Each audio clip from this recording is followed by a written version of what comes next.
دیکھیں یہ جو الزام لگایا جاتا ہے نا کہ اہل سنت والجماعت اہل بیت پر بیان بہت کم کرتے ہیں، ایسا نہیں ہے.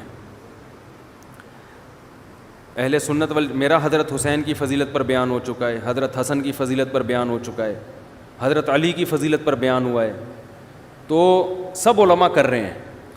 ہاں اہل بیت صحابہ میں حضرت معاویہ کی فضیلت پر عام طور پر ہمارے ہاں زیادہ بیان اس لیے ہوتا ہے کہ سب سے زیادہ طعن و تشنیع ان پہ کی جاتی ہے، ان کے دفاع میں اس لیے بیان ہوتا ہے. اگر شیعہ حضرات ان پہ لان تان چھوڑ دیں تو پھر ان کے فضائل ہمیں بھی بیان کرنے کی ضرورت نہیں ہے. تو یہ شیعہ لوگوں نے ہی ہمیں مجبور کیا ہے کہ ہم حضرت معاویہ کے فضائل کثرت سے بیان کریں. باقی یہ تو متفقون علیہ عقیدہ ہے کہ ہم حضرت معاویہ کو حضرت علی پر فضیلت نہیں دیتے. یا تو ہم دے رہے ہو نا فضیلت پھر یہ الزام لگایا جا سکتا. ہم مانتے ہیں کہ حضرت علی کی فضیلت حضرت معاویہ سے زیادہ ہے. دوسری بات دیکھیں کہ جب بھی آپ خود کسی کو اجازت دے دیں گے نا کہ وہ آپ پہ سوالات کی بوچھاڑ کرے تو اس کا نتیجہ یہ نکلے گا کہ وہ تو اپنی ساری باتیں آپ سے کر لے گا. میرے پاس کچھ لوگ یہاں آئے تھے باغ فدق کے بارے میں بات کرنے کے لیے کہ باغ فدق میں یہ جو ان کے مسائل ہیں کہ یہ ہو گیا، یہ ظلم ہو گیا فلاں. میں نے کہا میں نے ان کو بٹھایا، میں نے کہا بیٹھو. میں نے کہا آپ کیا چاہتے ہو کہ یہ الزامات کو صحیح مان کے میں شیعہ ہو جاؤں؟ آپ یہ چاہتے ہو؟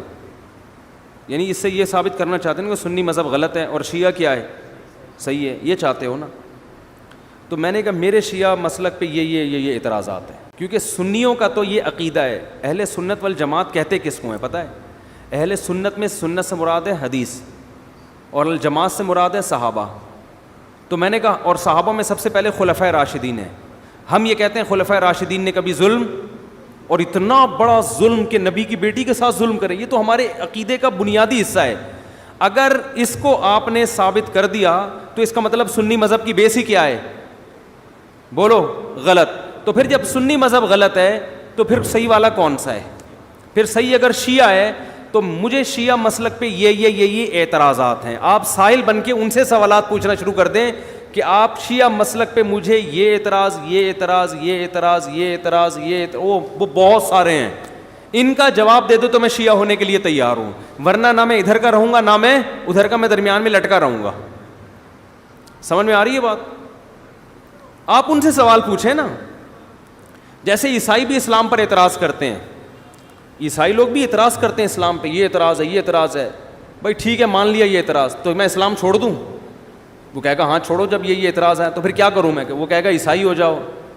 اگر اسلام پہ 10 اعتراض ہیں تو عیسائیت پہ 1000 اعتراضات ہیں، اور بیس سے ہی شروع ہو جائیں گے اعتراضات، بنیاد سے ہی شروع ہو جائیں گے. تو اگر آپ اگلے کے سوال جواب دینے میں لگے رہو گے نا، وہ ایک اعتراض اٹھائے گا، پھر وہ دوسرا اٹھائے گا، پھر وہ تیسرا اٹھائے گا، پھر وہ چوتھا اٹھائے گا، وہ اٹھاتا رہے گا بیٹھ کے. تو آپ کو اس کا لا حاصل بحث ہے، ٹھیک ہے نا، لا حاصل بحث ہے. تو یہ جیسے وہ منکرین حدیث سے میری بات چیت ہوئی تھی تو وہ بخاری پہ یہ اعتراض، مسلم پہ یہ اعتراض. میں نے کہا مان لیا یار بخاری غلط ہے، ٹھیک ہے نا، تو کیا کرنا ہے پھر؟ انہوں نے کہا قرآن پہ آ جاؤ. میں نے کہا قرآن تو خود کہہ رہا ہے بخاری کو فالو کرو.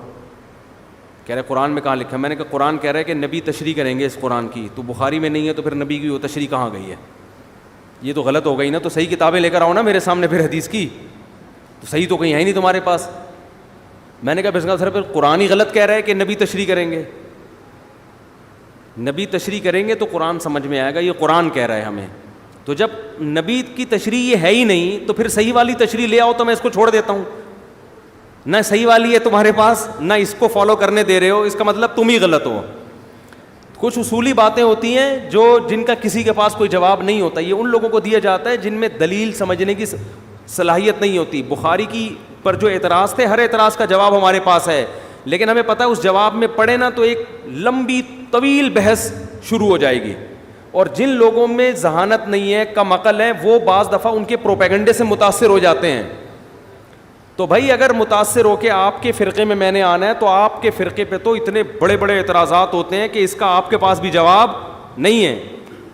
تو یہ منکرین حدیث تو ہر مسلک میں ایسا ہی ہے. تو اس لیے ان سے پوچھا کریں کہ یہ بہت ساری چیزیں پوچھنے کی، میں پوچھوں گا تو پھر وہ ایک مناظرے کی صورت بن جائے گی نا، یوٹیوب پہ وہ جائے گا، پھر وہاں سے جواب آئے گا، پھر وہ وہی ہوگا جو اس کا ہوا ہے صاحب علی مرزا صاحب کا.